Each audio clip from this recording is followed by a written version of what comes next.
네, 잇따른 설화와 공천 녹취 유출 논란에 휩싸인 국민의힘 태영호 최고위원이 오늘 당 윤리위의 징계 결정을 앞두고 최고위원직에서 자진 사퇴했습니다.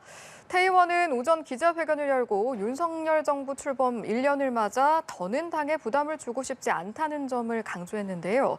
한편 민주당은 코인 논란에 휩싸인 김남국 의원이 결국 공식 사과를 했습니다만 논란이 사그라들지 않고 있습니다. 주요 정치권 이슈들 짚어보죠. 김행 전 국민의힘 비대위원, 김현정 전 더불어민주당 대변인 두 분 나오셨습니다. 어서 오십시오. 네, 안녕하세요. 안녕하십니까. 자, 먼저 국민의힘 태영호 최고위원 사퇴 이야기부터 해보도록 하겠습니다. 사실은 월요일 윤리위 때까지만 해도 본인 스스로 좀 사퇴를 하겠느냐라는 부분에 있어서는 특별한 기류가 감지되진 않았는데 오늘 전격적으로 이제 발표를 네네. 했단 말이죠. 네네. 이번 결정 좀 어떻게 보셨는지요? 글쎄 주변에 그 조언도 많이 들었다고 해요. 그리고 이제 지금 민주당에서 거론되는 의원들은 대부분 범죄 의혹인데 이분의 경우는 이제 범죄 의혹은 아니에요. 자, 보시는 표정 좀 보세요. 범죄 의혹은 아니고 이제 설화이거든요. 그러니까 사실 이제 윤리위에서도 고민이 많았을 것 같아요. 그런 점에서는 어떤 의미에서는 상당히 고심이 깊었겠다 이런 생각은 듭니다. 특히 이제 정치인의 역사적인 사건에 대한 그 역사적 평가가 과연 이제 그 윤리위의 징계 대상인가에 대해서도 당내에서도 설왕설래가 좀 있었어요. 네. 왜냐하면 그렇게 보면 이제 대한민국 역사학자들의 역사관을 다 사법의 대상으로 두어야만 되거든요.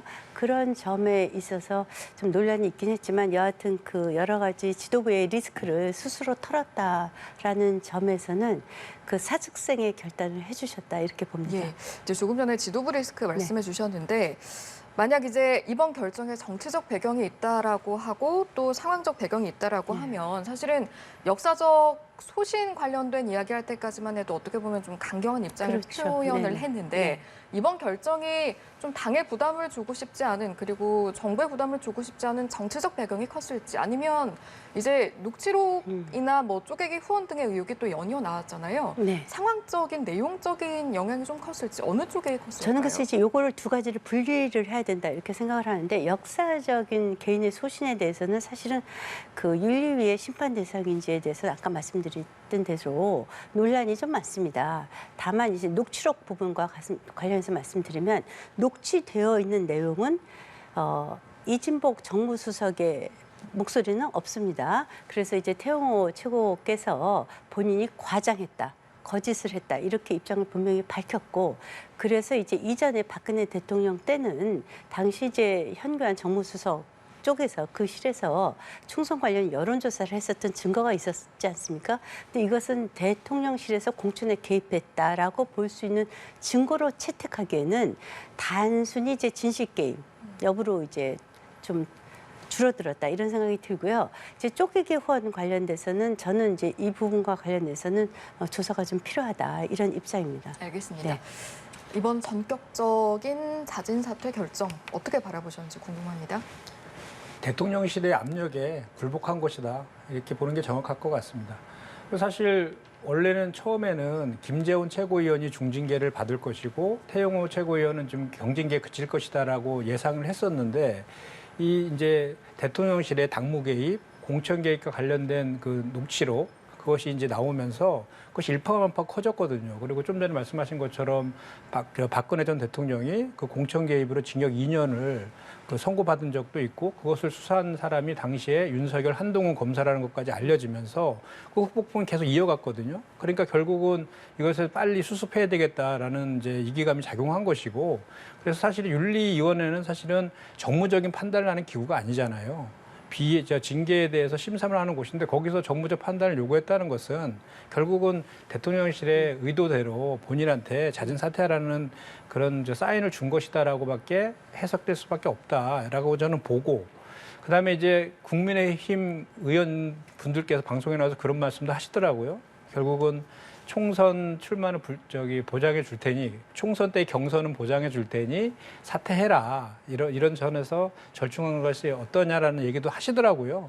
그런 연장선상에서 있는 것이라고 봅니다. 저는 이제 정무적 판단에 대해서 견해를 좀 달리하는데 어느 저희 당의 의원님들이 그런 말씀하셨는지 모르겠지만 정무적 판단이라는 것은 이렇습니다.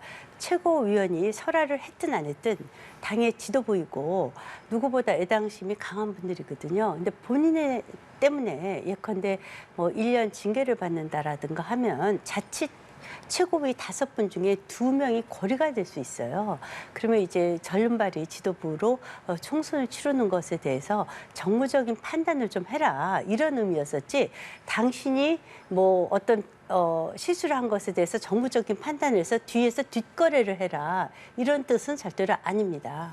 그건 근데 지금 아니에요. 태영호 최고위원의 징계 사유가 네네. 3가지잖아요. 하나는 4.3 발언, 그다음에 JMS라고 표현한 것, 그리고 공천 개입과 관련된 녹취 파문. 이 3가지가 그 징계 사유였거든요. 네. 그중에 4.3 사건, 4.3은 김일성의 지시에 의한 것이다라는 건 지금도 그 태도는 변함이 없어요. 그대로 있거든요. 전 역사적 평가입니다. 그런 남은 거에 대해서는 이제 공천 개입과 관련 녹취 판문인데 그와 관련된 것은 제가 좀 전에 말씀드린 대로 되게 후폭풍이 계속 이어져 있으니까 그거에 대해서 꼬리자르기 한 것이다라고 국민들은 그렇게 생각하실 것 같아요. 왜냐하면 이제 사법적 처리를 하려면 증거에 기반해야 되는데 제가 정말 저도 가슴 아픈 얘기지만 박근혜 대통령 때는 여론조사에 개입했었던 주도했었던 그런 증거가 있었지만 지금은 녹취분이 없기 때문에 태영호 의원 개인 그래서 진실 게임 형태로 갖고 본인이 강력하게 부인하고 있고 또 이진복 수석은 저도 잘 아는 분인데 이분이 그렇게 말을 함부로 하시는 분이 아니세요. 그래서 저는 이 부분은 좀 가져야겠다 하는 생각이 들고 JMS 표현과 관련해서 말씀드리면 그것이 민주당에 대해서 적절치 못했다라고 평가할 수 있지만 그렇다면 이재명 대표는 방일 외교 순방을 하고 오신 우리 당의 대통령을 향해서 무슨 빵 셔틀 외교를 했다. 이런 식의 표현을 해요. 저는 빵 셔틀 외교가 무슨 뜻인지 몰랐어요. 그랬더니 그것이 학교 폭력에서 일진들이 쓰는 표현이래요. 저는 진짜 이재명 대표의 소년 시절이 의심스러워요. 아니 이런 표현을 어떻게 대통령한테 빵 셔틀이라는 표현을 쓸 수가 있어요? 저는 정말 그 단어가 어떤 단어인지 몰랐습니다. 그거에 비하면 JMS가 적절치 못했지만 이재명 대표께서도 좀 반성하시라 이런 말씀을 좀 드리고 싶습니다. 주제와 다른 얘기를 또 하시는데 이제 이런 거잖아요. 지금 이제 제가 말씀드린 3가지의 징계 사유를 얘기했던 것인데 네. 그 중에 이제 남은 것은 공천 개입과 관련된 녹취 파문만 남아 있는데 그거를 이제 징계 심사를 앞두고 본인이 이제 그것도 이틀 연장해 주면서 그 사이에 사퇴를 한 거잖아요. 그러니까 그런 과정들을 봤을 때 국민들의 눈높이에서 보면 이건 누군가가 사퇴를 하라고 이렇게 종용을 했다라고 생각할 수밖에 없는 것이고 그럼 그 이유가 무엇이냐라고 보면 이 당무 개입과 공천 개입은 대단히 큰 문제거든요. 그 공직선거법 위반의 문제이기도 하고 헌법을 위반하는 그런 문제이기도 하기 때문에 그 정권의 정당성과도 대단히 관련이 되어 있고 또 기존에도 그런 사례가 있지 않습니까? 전당대회 때 윤심 후보를 당선시키기 위해서 유력했던 후보를 전당대 룰을 당신 100%로 바꾸면서 불출마시키고 또 당신 100%로 하니까 또 1등 유력 후보가 나경원 후보 아니었습니까? 그 나경원 후보도 저출산 고령사회위원회 부위원장 해촉시키고 그러면서 또 불출마를 하게 만들었고 그 이후에 이제 또 다시 1등 후보인 안철수 후보에 대해서는 이진복 정무수석 그때 한 얘기잖아요. 아무 말도 안 하면 아무 일도 생기지 않는다. 이렇게 직격하면서 결국은 그 윤심이 있었던 그 김기현 대표가 당대표 되는 그런 과정들을 국민들이 보셨거든요. 그런 걸 보고 또 이 상황을 보니까 역시 그때처럼 여전히 대통령실이 힘이 정말 세긴 세나 보다 이렇게 생각한다는 것이죠. 네, 그렇게 생각하실 수 있을지 모르겠는데 민주당은 뭐 전당대회 돈봉투까지 뿌렸는데 그것이 지금 수사 중이지 않습니까? 그런 마련에서 이렇게 오간 말 갖고 저희 당에 대해서 그 대통령실까지 태영호 의원의 발언을 연결하는 것은 좀 비하기 심하다 예. 이런 생각이 듭니다. 저희가 태영호 최고위원 사퇴의 이제 전격적인 결정의 배경이 무엇이냐를 이제 지금까지 이야기를 하다 여기까지 흘러온 건데 이제 배경은 좀 충분히 이야기를 했으니까 네. 그러면 이번 결정이 앞으로 미칠 파장, 영향은 어떻게 될 것인가라고 봤을 때 당장 오후에 이제 나올 징계 수위는 어느 정도가 될 것이냐 이것도 궁금하고 사실은 김재원 최고위원은 태영호 최고위원의 이번 결정 발표를 보면서 좀 어떤 속내일까도 좀 궁금하거든요. 글쎄 그분은 오히려 이제 그분이 더 이제 강하게 제재를 받지 않을까 이렇게 얘기를 했는데 글쎄 아직 뭐 징계 수위가 결정 안 됐으니까 예, 조금 예. 더 시간이 있으니까 두고 보시죠. 본인이 어떤 정치적 판단을 하시는지. 네. 왜냐하면 정치인들은 정치를 하다 보면 굉장히 위기에 빠지는 경우가 많아요. 그때 그 위기에서 다시 살아나는지 그 위기에 빠져서 완전히 죽을지는 그것도 정치의 실력입니다.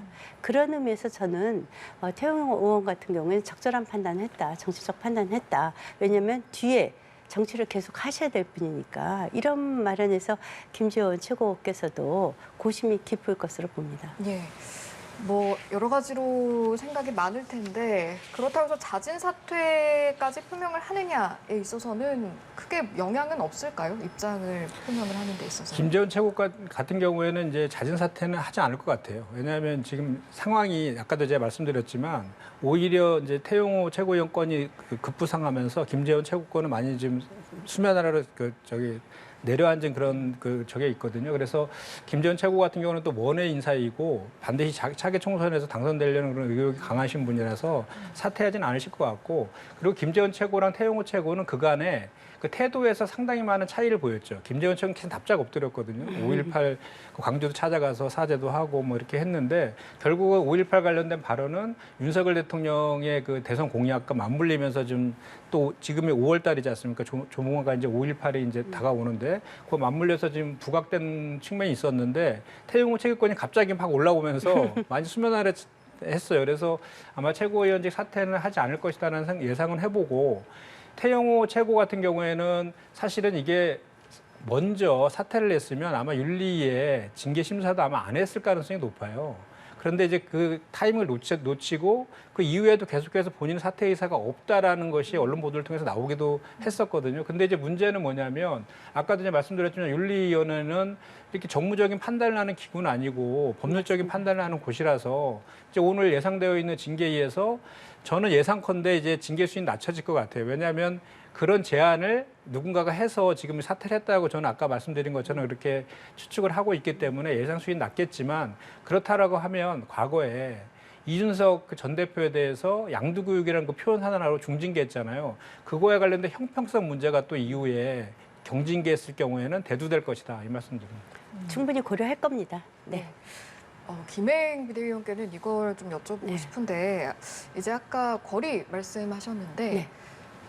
일단은 태영호 최고위원이 자진 사퇴를 했고 이런 네. 경우에는 최고위원이 예, 공석일 걸석이 때, 되죠. 걸석일 네. 때 다시 뽑게 되는 그럼요. 겁니까? 네, 이제 다시 전당대회를 할 수는 없고 이제 그 전국위에서 선출할 수 있죠. 네. 그래서 아까도 말씀드렸듯이 그 최고위 5분 중에 그 징계를 받아서 그 공석이 생기면 걸석이 생기면 지도부 운영이 어려우니까 그런 의미에서 그 본인한테 좀 선당후사해라 이런 조언들이 많이 간 것은 사실입니다. 그러면 태 네. 최고위원은 그렇고 김재원 최고위원은 일단 뭐 수위가 나와봐야겠습니다만 만약에 당원권 정지 1년 이상의 중징계가 나온다면 네. 그때는 어떻게 되는 겁니까? 그냥 그때는 이제 공석으로 방법이 유지가 되는 없죠. 겁니까? 공석으로 갈 수뿐이 없죠. 아. 네네.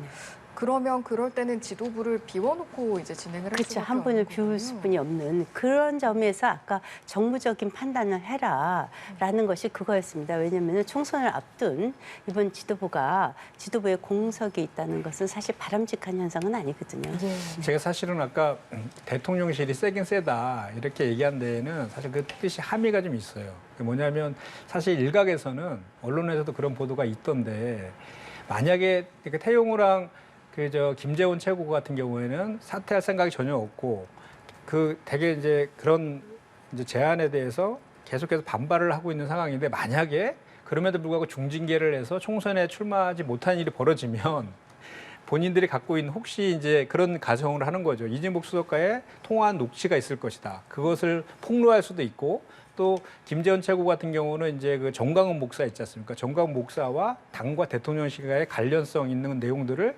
폭로할 수도 있다.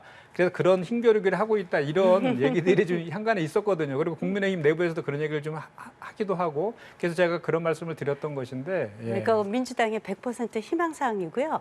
자꾸 전화 녹취 얘기하시는데 그 태영호 최고위원은 최고위 당선되신 다음 날 현충원 참배하시고 9시에 그 최고위원 하시고 직접 그 대통령실을 예방을 해서 내가 최고위원이 됐으니까 그 예방 차원의 인사를 갔었을 때에 나눈 대화를 그날 저녁에 보좌관들이 한 것이기 때문에 추가로 녹취록이 민주당에서 기대하는 만큼 나올 이유는 전혀 아니, 없습니다. 민주당에서 기대하진 않고요. 네. 제가 말씀드리는 거는 이제 그럴 이유는 국민의힘 없습니다. 일각에서도 그런 얘기 네. 했고 보도도 나왔다는 예. 말씀 인용해서 말씀 제가 드린 것이고 네, 또 하나는 알겠습니다. 이것도 국민의 상식적 눈높이에서 봤을 때 태영호 그 지금 사퇴했기 때문에 의원이죠. 의원인데 최고위원이에요. 최고위원은 공천을 결정하는 기구에 있는 분이거든요. 근데 어떻게 이진복 수석은 임명직 정무직 임명직 아닙니까? 임명직의 말을 듣고 공천에 관련해서 보좌진들한테 우려하는 등골이 오싹했다 이런 얘기까지 하잖아요. 그런 얘기를 하는 것 자체가 이해가 안 되는 거죠.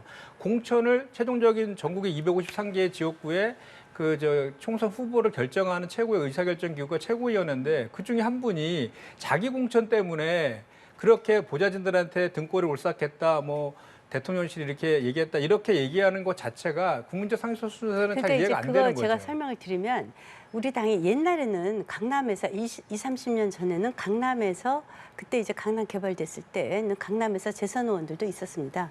그런데 이제 재개발 이후에는 우리 당은 이제 강남의 경우에는 2번 공천을 주지 않아요.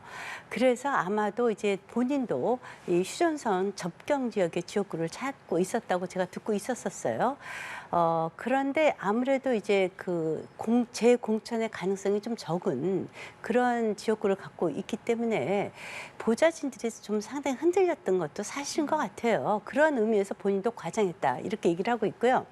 이진복 수석의 같은 경우에는 만약에 대통령실을 그만두고 당으로 돌아오신다면 본인도 공천 심사 대상입니다. 그러니까. 그런데 본인이 무슨 공천을 주겠다 말겠다 이런 얘기를 할 수가 있어요. 그러니까 이제 그것이 말이 안 된다는 그러니까 얘기입니다. 그것이 네. 이제 제가 지원한 것이 아니라 지난 전당대회 때 전당대회 이후에 당정일체론 이런 얘기도 나오고 김기현 대표께서도 공천과 관련해서 대통령과 상의하는 게 뭐가 문제냐라고 발언한 적도 있고 그래서 알겠습니다. 그리고 이제 이번에도 우리 당의- 결국은 대통령실에서 공천에 관여하고 있는 것 아니냐라는 국민적인 합리적 의심이 있다라는 정황들이 많이 있다라는 네. 말씀을 제가 드리는 거예요. 그리고 이제 예, 예. 그 당도 마찬가지지만 우리 당도 공천의 최종 권한은 공천관리위원회에서 하고요.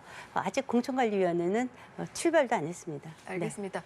이제 모든 일련 사안에 대한 평가는 또 국민의힘 윤리위에서 오늘 오후에 또 내릴 예정이기 때문에 그 결정 함께 보시면 될 것 같고요. 국민의힘도 국민의힘인데 민주당 상황도 지금 좀 만만치가 않습니다. 김남국 의원의 코인 논란 이게 계속 이야기가 나오다가 나흘 만에 이제 김남국 의원이 어제 사과를 했습니다. 그 내용 좀 어떻게 들으셨는지 궁금합니다. 네, 김남국 의원의 말에 의하면 처음에 이제 이것이 작년 초에 FIU 금융정보분석원에서 이제 수사 의뢰를 해서 했는데 1년이 지난 시점에서 이제 특정 언론에서 보도를 통해서 이제 알려졌는데 그 언론 보도를 보고 이제 그 각종 국민의힘 측에서의 의혹 제기 이런 것들에 대해서 사실관계를 소명하느라고 거기에 너무 집중하다 보니까 정신이 없었다. 그래서 사과가 좀 늦었다라고 이렇게 얘기를 하고 있습니다. 예. 사과가 좀 늦은 측면이 있죠. 오늘도 SNS에 그 조사단 꾸려달라 모두 수용하겠다 이렇게 밝혔는데 당에서 좀 진상조사단을 어떻게 꾸리겠다라던가 이야기가 나오는 것들이 있나요? 그러니까 지금 그 김남국 의원 입장에서는 본인이 이제 그 페이스북을 통해 가지고 몇 차례에 걸쳐서 소명을 쭉 했어요. 저기 관련 자기의 예. 입장문도 좀 발표를 하고 그래서 요약하자라면 본인은 그 실명 거래를 통해서 정당하게 코인 거래를 했다. 그래 법적으로 문제될 건 없고 또 그 검찰에서도 이 관련해서 본인의 계좌에 대한 압수수색 영장을 청구했지만 법원에서 기각도 됐기 때문에 그것은 범죄의 그 영장의 필요성, 그러니까 이제 압수수색의 필요성이 없다라고 하는 취지는 본인이 이미 관련된 그 자금의 출처라든지 실명 인증이라든지 지갑의 주소 등 모든 증빙 자료들을 거래소에 다 제출했기 때문에 그 내용을 다 확인하면 본인의 거래가 합법적인 게 다 이제 드러나지 않느냐. 그래서 법적으로는 문제가 없다라는 입장을 견지하고 있잖아요. 그러니까 물론 본인이 의원으로서 이렇게 고액의 코인 거래를 한 것에 대한 뭐 도덕적인 비난이나 이런 것들은 차치하고요. 법적으로는 본인이 문제될 건 없다라는 것이고 그동안 당한테도 계속해서 지금 현재도 공식적인 진상조사는 아직 꾸려지지 않았지만 당에서 자체적으로 김남국 의원한테 소명도 받고 있고 조사도 하고 있는 그런 과정이거든요. 그럼에도 불구하고 이것이 계속 이제 그 확산되니까 이 파문 확산되니까 예. 진상조사단을 통해서 공식적인 기구를 통해서 자기가 더 구체적으로 소명하겠다 이렇게 얘기를 한 것 같습니다. 아, 그럼 당에서도 일단 자체 조사에 좀 나서서 대화는 하고 있는 상황인가요? 예, 오늘 제가 최고위원한테 확인한 바에 의하면 그 터진 이후에 당에서 최고위원회에서 얘기를 해서 당에서 이제 그 당 기구들이 있지 않습니까? 최고위원 아니고 당에 이제 기구들이 있지 않습니까? 예. 거기에서 조사를 하고 본인도 소명자를 계속 낸 거로 제가 알고 있고요. 예. 그거를 오늘 최고위 때 보고를 받는다 이렇게 제가 들었습니다. 그러면 당 차원에서 향후 입장 발표도 있을까요? 좀 상황을 정리해서. 그래서 내용을 확인하고 어떤 수위로 할 것인지는 좀 내부 뭐 지도부에서 결정하지 않을까 싶습니다. 알겠습니다. 이 부분은 이제 김영전 대변인께서 충분히 얘기하셨으니까 저희에게도 좀 시간을 주시면 예. 일단 이제 처음에 이 사건이 터졌을 적에 그 김남국 의원께서 기획수사다, 뭐 한동훈 수사다 이렇게 또 사기쳤어요. 이거 사기입니다, 완전히. 왜냐하면 우리나라에 이제 가상거래 화표 거래소들이 있습니다. 업비트라든가 빗썸, 코인원, 곱박스 등등은 24시간 실시간 모니터링해서 실시간 FIU로 금융정보분석원으로 자료를 보냅니다. 그래서 거기서 이상거래 증거가 발생하면 즉각 검찰로 통보를 합니다. 그래서 이것을 어떻게 기획수사라고 이렇게 거짓말을 할 수 있는지 24시간 모니터링제입니다. 이거 거짓말입니다. 또 하나 정청래 의원께서 이렇게 얘기를 하세요. 어떻게 개인의 가상계좌를 다 들여다봐서 이것을 언론에 폭로했나. 그거 들여다본 거 아닙니다. 24시간 모니터링제입니다. 어떻게 개인의 계좌를 누가 들여다볼 수가 있어요. 이렇게 거짓 뉴스 말씀하시지 마시기 바라고요. 이 문제는 범죄이냐 아니냐의 문제입니다. 그것을 따지겠다는 겁니다. 첫째, 어떻게 그렇게 가난했던 의원이 그 거금에 돈이 생겼는가에 대해서 자금 출처 조사해야 됩니다. 두 번째, 그 거액의 돈이 예컨대 이더리움이라든가 비트코인이라든가 메이저 코인에 분산 투자되지 않고 굉장히 위험하다는 김치 코인이라는 위믹스 코인에 집중 거액이 투자가 됩니다. 이것은 통상적으로 상당히 위험한 투자일 뿐만 아니라 그 사전 정보의 취득 가능성을 의심하는 겁니다. 그래서 이것은 시세를 조작했을 가능성이 있다. 이래서 FIU에서 조사가 들어갑니다. 세 번째, 중간에 인출 내역 등이 밝혀져야 되는데요. 이것은 민주당의 자체 조사로는 불가능합니다.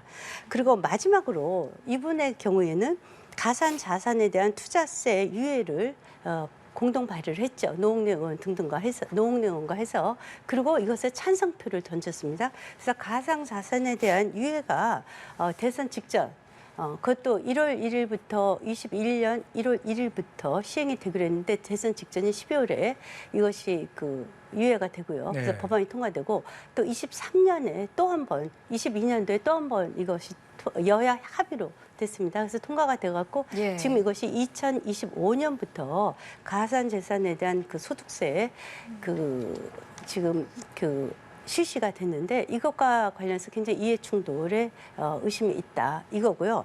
이것은 이제 김남국 개인에 대한 의견입니다. 제가 오늘 정말 드리고 싶은 얘기는요. 이재명 대표와의 연관성에 대해서 수사를 해야 된다. 이재명 대표와 대선 자금과 혹시 이 코인이 관련이 있는지 이 부분에 대해서 이재명 펀드 가상 코인 펀드와 관련해서 어떠한 유관성이 있는지를 반드시 조사해야 된다 이렇게 생각을 합니다. 자, 보십시오. 김남구 의원님은 지난 선대위에서 온라인 소통위원장을 했습니다. 예. 그래서 굉장히 중책을 맡았었죠. 그 대선을 바로 앞둔 2021년 12월 20일 날 유튜브에서 이재명 대표가 이렇게 얘기합니다. P2E, Play to Earn, 즉 돈 버는 게임, 돈을 버는 게임이 세계적인 흐름이다. 나쁘게 볼 필요가 없다. 무조건 금지하면 쇄국 정책을 펼치는 꼴이다. 이렇게 얘기를 했어요. 이것이 12월 20일입니다. 그리고 바로 20일 지나서 또 이렇게 얘기합니다. 22년 1월 10일입니다. 대선 선대위에서 게임 및 메타버스 특보단 출정식을 합니다. 여기서 이재명 대표께서 이렇게 얘기를 하세요. 블록체인, NFT 등은 아직 낯선 신기술이지만 게임과 융합하면 파급력이 엄청 커질 것이다. 이렇게 얘기를 하세요. 그럴 때 이때 대표적인 그 P2E 코인은 바로 위믹스 코인입니다. 그래서 NFT 테마 코인으로 분류가 됐었을 때이고 마침 김남국 의원이 여기에 몰빵을 한 겁니다. 그리고 나서 1월 20일에서 불과 20여일 지나서 2022년 2월 7일 날 NFT 기반의 이재명 펀드를 그 발표를 합니다. 김남국 의원이 출시하겠다고. 그때 예. 이렇게 얘기합니다. 김남국 의원이 이재명 펀드는 기존 선거 펀드와는 달리 블록체인 기술을 기반으로 NFT를 활용한 새로운 시도의 선거 펀드다. 이렇게 발표를 합니다. 이 이재명 대표의 발언과 김남국 의원의 발언들이 일맥상통하게 이어집니다. 그런 다음에 주가가 폭등을 하기 시작합니다. 예를 들면 위믹스는 2월 6일 날 발표 전날은 7,501원이었습니다. 발표한 날 7,750원, 그 다음날 8,135원으로 뜹니다. 그리고 지금 그 김남국 의원께서 다른 펀드에도 투자한 것으로 나오고 있고 뭐 지금 투자 금액이 80억, 100억까지도 지금 올라가고 있어요. 이거 다 FIU에서 조사할 겁니다. 디센트럴 펀드는 투자 그 발표 전날 3,620원이었던 것이 3,933원, 그 다음날 4,161원으로 폭등합니다. 그리고 샌드박스는 5,213원에서 발표 날 5,590원, 발표 다음날 5,755원, 그 다음날 5,799원으로 주가가 뜹니다. 특히 플로우라는 주식은 7,875원에서 발표 날 9,055원, 그 다음날 8,920원에서 그 다음날 10,000원을 넘습니다. 예. 이렇게 주가가 폭등을 했는데요. 이것에 대해서 그러면 이재명 펀드의 성격은 과연 무엇이었는지, 그 자금의 흐름은 어떻게 됐는지 이것은 네. 반드시 조사해야지 되고요. 예, 잠시만요. 그래서 이것은 예. 자체 조사로 끝날 수 없는 일이다라는 네. 것을 그 말씀드립니다. 자체 조사로 끝날 수 없다라고 말씀을 해주셨는데 말씀 중에 지금 또 관련 속보가 들어와서 이걸 좀 저희가 다뤄봐야 할 것 같습니다. 민주당에서 입장을 냈는데 김남국 의원에게 가상자산 매각을 권유를 했다, 그리고 신속히 진상 조사도 하겠다라고 입장을 밝힌 겁니다. 물론 자체 조사로 끝날 수 없다라고 없죠. 하셨습니다만 그래도 당 차원에서 접근을 한다면 어느 정도 수준에서 이루어져야 한다고 보시는지요? 아니, 이것이 굉장히 이제 뭐 복잡해 보이지만 사실 돈의 흐름은 어떻게 보면 굉장히 간단하거든요. 이것을 들어보다 볼 수 있는 권한은 검찰에 있죠. 이미 FIU에서 상당한 그 자료를 축적하고 있을 것입니다.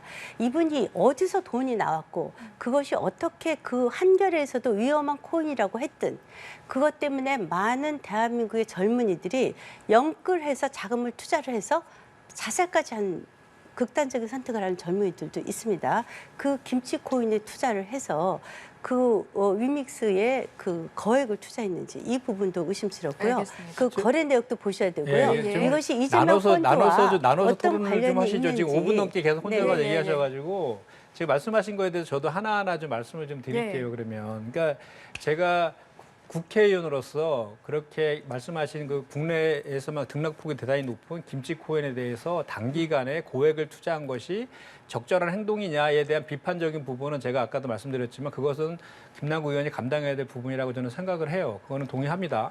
동의하고 아까도 제가 말씀드렸지만 지금 속보 나온 거에 의하면 아까도 당에서 이제 본인의 소명을 들었고 그걸 최고위에 이제 보고한 것 같고요. 그 결과 가상자산 매각을 권유하고 신속히 진상조사해라 이렇게 지금 나온 것 같아요. 그래서 그거 이제 빠르게 지금 당내에서도 이걸 엄중히 보고 이제 그렇게 대응하고 있다라는 것 취지에 이제 적은 것 같은데요.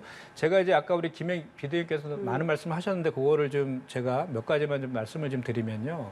일단 처음에 이게 작년 초에 이제 FIU에서 수사 의뢰를 했는데 1년이 지난 시점에 특정 언론에서 보도 난 거에 대해서 1년이 지난 시점에 민감한 정보가 나올 수 있는 것은 검찰 외에는 그 정보가 나올 수가 없는데 그게 나온 거에 대해서 그렇게 처음에 얘기했던 것 같아요. 근데 지금은 그게 본질은 아니기 때문에 이 정도만 말씀드리고 그다음 지금 현재 검찰에서 수사 중이에요. 그렇기 때문에 말씀하신 그런 내용들 자금 출처라든지 행방이나 이런 것들은 자연스럽게 조사가 지금 수사가 진행되고 있기 때문에 수사 결과를 지켜보면 될 것이다라고 말씀드리고 저는 이 김남국 그 의원의 이 건에 대해서는 사실 세 가지의 쟁점이 있어요. 아까 지금 말씀하셨는데 네. 첫 번째로는 이것이 이제 22년 3월 25일 날 코인 실명제가 이제 시행이 되거든요. 근데 코인 실명제 바로 시행 직전 2말 3초에 이렇게 이제 코인을 매도했다. 이것이 이제 하나의 그 혹시 내부 정보를 미리 알거나 또는 그 탈법 또 편법을 쓰기 위해서 한 것이 아니냐라는 그 의혹 제기를 지금 하고 있으신 건데 그와 관련해서는 김남국 의원의 소명에 의하면 이미 그때 당시에도 실명제가 진행 중인 전에도 이미 그 당시에 고액 거래에 대해서는 그 본인의 실명이라든지 자금 출처라든지 뭐 그 지갑 주소라든지 이런 것들을 다 거래소에 제출하게 돼 있었고 본인도 다 캡처해서 제출했다라고 하고 그것은 이미 FA에서 수사기관 넘겼기 때문에 다 확인이 될 것이다라고 해서 그것은 코인 실명제와 상관이 없다라는 것이고요. 두 번째로는 아까 말씀하신 이제 그 이해충돌행위 21년도 7월 달에 이제 그 코인에 대한 과세 유예라는 법안에 대해서 공동 발의자로 한 거에 대해서 이해충돌 아니냐라고 말씀하시는데 그와 관련해서도 이제 그 도덕적인 비난 가능성의 등은 차치하더라도 그것도 마찬가지로 이해충돌 방지법 5조에 의하면 법률의 재개정이나 폐지와 관련돼서는 그 법에 적용이 안 된다라고 되어 있기 때문에 이제 법률적인 위반은 아니다라는 게 이제 본인의 주장인 것이고요. 예. 마찬가지로 그런 논리라고 하면 뭐 다주택자들이 뭐 종합부동산 종부세를 낮추는 법안에 공동 발의하거나 또 찬성표를 던지거나 하면 다 그 법안에 해당되는 소지가 있기 때문에 불특정 다수를 대상으로 한 법률 재개정 관련된 거는 그 법에 해당되지 않는다라는 주장을 하고 있다라는 말씀 제가 드리고 또 한 가지는 이제 이거 아닙니까? 결국은 본질적인 거는 이 가상화폐가 공직자 재산 신고 대상이 아니라는 거잖아요. 네. 그래서 이번 사태를 기화로 해가지고 네. 우리가 대안이 중요하지 않습니까? 그러면 그렇죠. 지금 이 가상화폐에 대해서 공직자 재산에 포함시켜야 된다는 법안이 이미 국회에 제출된 지가 몇 년이 지나 있어요. 그럼 여야 모두의 책임이죠. 그래서 빨리 그 법안 처리해서 가상화폐도 공직자 재산 신고할 수 있도록 하는 그런 것들이 필요하다. 이런 말씀을 제가 좀 드리고요. 네. 그리고 이제 아까 말씀드린 자금 출처와 관련해서는 본인이 소명했는데 제가 여기서 뭐 굳이 할 필요는 없는데 본인이 갖고 있는 주식을 매각해서 그거 갖고 이제 투자를 했다라는 것이고 그렇게 했더니 이제 그게 한 9억여만 원 됐는데 21년도에 9억여만 원에 LG 디스플레이라는 주식을 갖고 있었는데 그걸 가지고 코인을 샀다라고 본인이 해명했거든요. 그런데 그 다음 연도에 보니까 예금이 그만큼이 늘어나 있는 거예요. 그러면 그 예금 늘어난 건 뭐냐 이렇게 이제 그 의혹을 제기 많이 했었거든요. 그거에 대해서는 그 우리 김남국 의원이 그 소명 자료에서 그걸 넣지 않았어요. 빠졌어요. 근데 당의 조사에서는 본인이 그 설명을 했거든요. 그러니까 그 코인에 대해서 본인이 투자했던 그 원금만큼을 다시 이제 회수를 해서 그거를 예금에 넣었다 이렇게 이제 해명을 했거든요. 근데 그런 걸 포함해서 모든 것들은 이제 당의 진상조사도 꾸려지고 또 검찰에서 수사 중이기 때문에 그 결과에 따라야 된다 이렇게 생각합니다. 예, 중간중간 이거- 이제 저희가 검찰 수사 이야기가 나와서 말인데 이제 압수수색영장 재청구 검찰이 다시 검토하고 있다라는 이야기 나오고 있잖아요. 그런데 이제 지난해는 사실 기각이 됐었는데 네. 이번에는 좀 어떨 거라고 보세요? 그러니까 저희가 압수수색 그 발부율이 99%예요. 그 중에서 특히 이제 계좌에 대한 압수수색은 더 발부는 거의 다 된다고 합니다. 그럼에도 불구하고 왜냐하면 계좌 같은 경우는 뭐 그 수사관이나 검찰이 직접 현장에 나가서 뭘 압수하는 게 아니라 계좌만 그냥 열어보면 되는 거라서 되게 간단한 거거든요. 그런데도 불구하고 기각했다는 것은 아까 제가 말씀드린 것처럼 김남국 의원이 이미 거래소에다가 관련된 증빙 자료들을 다 냈고 그거를 보게 되면 특별히 이걸 압수수색을 할 필요가 없다라고 법원에서 판단한 거 아니냐라는 그런 얘기를 하고 있는데 검찰에서 재청구한다라고 지금 하고 있으니까 그건 결과를 지켜봐야 될 것 같습니다. 네, 이번엔 좀 다를까요? 압수수색과 관련돼서 좀 말씀을 드리면 네. 김명수 대법원장이 사법부를 파괴한 것에 대해서는 여기서 제가 더 강조 드릴 필요도 없을 정도로 사법부가 상당히 그 위험한 수준이고요. 이 김명수 정치권 체제 하에서는 민주당에 관련된 것들은 거의 다 압수수색이 기각되고 있어요. 그래서 빨리 9월 달이 임기가 끝나는 것만이 사법의 정의를 바로 세울 수 있다 이렇게 보고요. 이렇게 복잡하게 이게 실명이냐 아니냐 이렇게 물타기 하실 필요가 없고요. 첫째, 아까 말씀드렸듯이 매일매일 라면 먹던 분이 어디서 자금이 났는지 그 자금 출처에 대한 조사와 그 중간중간에 인출해요. 그래서 실제로 갖고 있는 돈이 얼마인지는 분명히 밝혀야 된다. 그 두 번째, 이 정상적인 우리가 보통 많이 그 투자하는 그 이더리움이라든가 비트코인 같은 메인 주식이 아닌 그 위험한 김치코인 같은 가상 자산에 집중적으로 투자한 거, 몰빵한 거, 이것은 그 시세 조작 공조 가능성이 있고 사전 정보 의혹이 너무나 강하다 이거고요. 마지막으로 제가 꼭 말씀드리는 것은요, 이해 충돌이 두 가지인데요. 하나는 그 가상 소득에 대한 그 유해가 이해 충돌인 거 맞고요. 또 하나는 이겁니다. 대선 직전에 바로 이재명 펀드를 출시하면서 위믹스가 폭등했다는 겁니다. 그 얘기 아까 말씀하셨고요. 그래서 지금 검찰의 수사 중이고 당에서도 진상조사 하고 있으니까 그 결과를 지켜보시고요. 가산 자산이 저도 이제 도대체 대선 자금에 어떻게 의원께서 흘러갔는지 소명을 좀 분별적으로 말고 종합적으로 자세히 좀 했으면 좋겠다는 생각입니다. 알겠습니다. 이것에 대한 자, 조사가 예, 확실해야지 예, 예. 됩니다. 알겠습니다. 네. 이 쟁점들 저희가 많이 짚어봤으니까요. 거기에 대해서 또 민주당도 진상조사에 나선다고 했고 또 검찰도 압수수색 영장 재청구 검토하고 있는 와중이기 때문에 그 흐름들 함께 따라가 보도록 하겠습니다. 국민의힘, 민주당 각 당이 시끄러운 와중에 윤석열 정부, 윤석열 대통령 취임도 1주년을 맞게 됐습니다. 1년 동안 이제 정부 지켜보시면서 네네. 좀 소회가 어떠셨는지 지난 1년 한번 네. 평가하는 시간 가져보도록 하죠. 지난 1년은 뭐 이재명 대표라는 최악의 그 민주당 대표를 만나서 저희가 참 고통스러웠죠. 거야의 횡포, 뭐 모든 법안이 다 부결되고 있고 그냥 밀어붙이기 본인들의 포퓰리즘 법안들만 지금 통과시키고 있지 않습니까? 그런 점에서 고통스러웠고 더더군다나 지난 5년간의 문재인 대통령이 나라를 굉장히 흐트러놨는데 그것을 정상화하는 기간이었었다. 특히 이제 외교와 안보, 경제, 또 사회, 노동계, 교육계 굉장히 많이 흐트러진 것을 정상화시키는 과정이었었다. 그래서 이제 올해부터는 본격적으로 일을 하기 시작한다 이렇게 생각을 합니다. 알겠습니다. 마찬가지 질문 드리겠습니다. 예. 그러니까 진단이 잘 돼야지 대안이 해법이 나오는데 진단을 지금 잘못하고 계시는 것 같아요. 그러니까 뭐냐면 그것은 국민들의 여론조사를 보면 지금 계속해서 취임 1년 동안에 국정 지지도가 20%에서 30%대의 박스권에서 벗어나질 못하고 있는 거거든요. 이것이 결국은 지금 국정 지지도에 대한 국민들의 판단인 거거든요.